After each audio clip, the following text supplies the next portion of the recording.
Ô Débora, o Theo já está aqui porque tão importante quanto a gente entender o teor, o conteúdo da denúncia, é onde ela vai ser analisada. O campo de jogo, digamos assim, fazendo uma analogia bem mequetrefe aqui, Theo Cury, usando português, claro. E você nos conta qual é o histórico de questões ali decididas pela primeira turma em relação ao ex-presidente Jair Bolsonaro.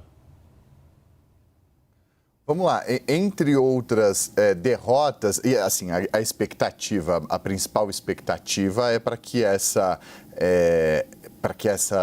denúncia ela seja analisada dentro da primeira turma do Supremo Tribunal Federal.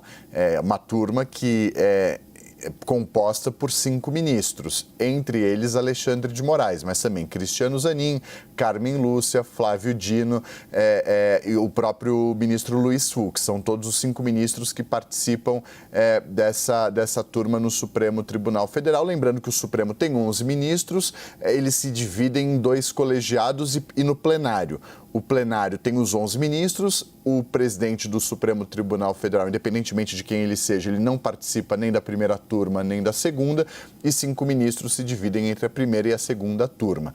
A expectativa é de que o julgamento aconteça na primeira turma do Supremo Tribunal Federal, com a participação desses 5 ministros no julgamento. Vai depender desse andamento. Ainda num primeiro momento, a expectativa de que seja aberto um prazo para que as defesas se manifestem, a primeira resposta à acusação, depois pode ter uma réplica e uma tréplica. Depois disso, o ministro Alexandre de Moraes, que é o relator da investigação lá no Supremo desse caso, vai analisar a denúncia e, quando analisar e concluir a análise, vai liberar o caso para julgamento. Aí vai caber ao ministro Cristiano Zanin, que é o presidente da primeira turma, marcar uma data para que esse julgamento aconteça. Fato é que, ao longo dos últimos tempos, a primeira turma deu decisões contrárias a Jair Bolsonaro. Entre elas, o acesso à delação do tenente-coronel do Exército, Mauro Cid, que só perdeu o sigilo hoje, só foi tornada pública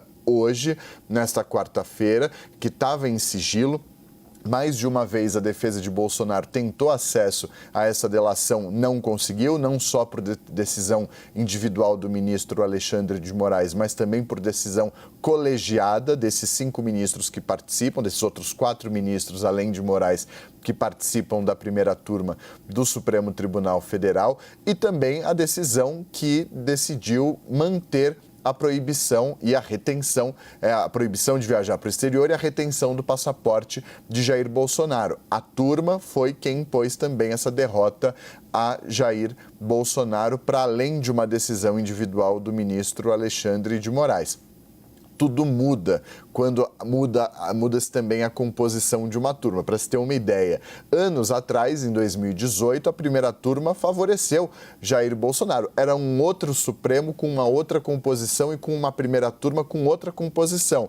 Mas aquela primeira turma do Supremo, lá em 2018, rejeitou uma denúncia apresentada pela Procuradoria-Geral da República contra Jair Bolsonaro num caso de racismo. Ele ainda era deputado federal, estava prestes a disputar as eleições presidenciais de 2018. Essa denúncia foi apresentada pela então procuradora-geral Raquel Dodge. Foi num momento conturbado, porque ela também buscava ser reconduzida ao cargo, ao mesmo tempo em que ela apresentou uma denúncia por racismo contra Jair Bolsonaro. Na primeira turma, aquela denúncia foi rejeitada. Então, os ministros, por maioria de votos, rejeitaram aquela denúncia contra o ministro, então um candidato à presidência da República e deputado federal à época, Jair Bolsonaro. Alexandre de Moraes foi favorável à rejeição da denúncia. Então, o mundo dá voltas, a composição do Supremo vai mudando e das turmas também, inclusive com ministros trocando entre primeira e segunda turma, isso acontece. É natural, e isso muda também o destino de alguns julgamentos. A expectativa, a tendência de que essa denúncia seja aceita pela maioria dos ministros que fazem parte da primeira turma, caso de fato, como é a tendência, esse caso seja analisado por lá. Obrigado mais uma vez, Theo Cury.